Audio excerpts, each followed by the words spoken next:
এই অবস্থা এখন আজকে আমরা ফাঁসি গেছি গা ওয়াদিলাদা এসে ফাঁসি গেছি।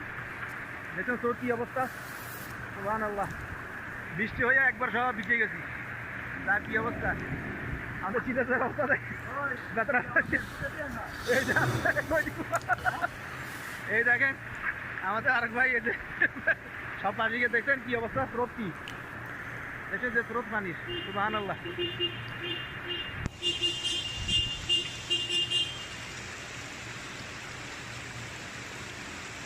এই যে গাড়ি ভাসি গেছি, কি অবস্থা দেখেন। এটা একটা ড্রামা ড্রামা না